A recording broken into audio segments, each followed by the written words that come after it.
పట్టణంలోని పిఆర్ కాలనీలో నిర్మించిన టీటీడీ కళ్యాణ మండపం పునః ప్రారంభానికి నోచుకోవడం లేదని, నిర్మాణం పూర్తయి 8 ఏళ్లవుతున్నా టీటీడీ అధికారులు, స్థానిక పాలకులు పట్టించుకోవడం లేదని ప్రజలు ఆరోపిస్తున్నారు.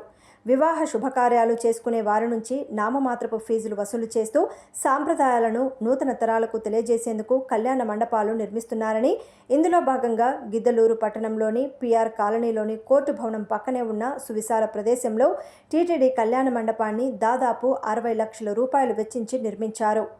అన్ని వసతులు ఉన్నప్పటికీ పునఃప్రారంభం కాకపోవడంతో కళ్యాణ మండపం శిథిలావస్థకు చేరుకుంది.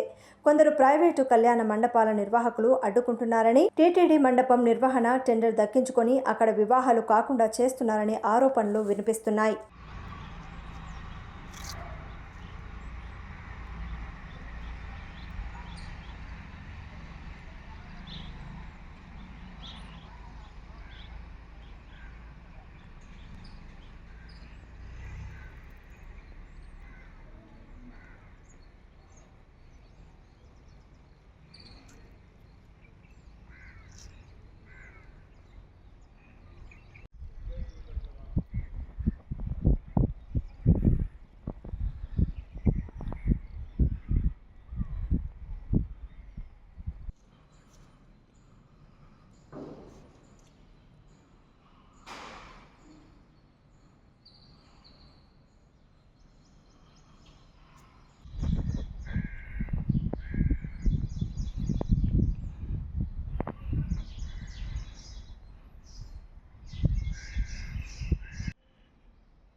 రోజు ఫోన్ చేస్తాను, ఏం రాడు.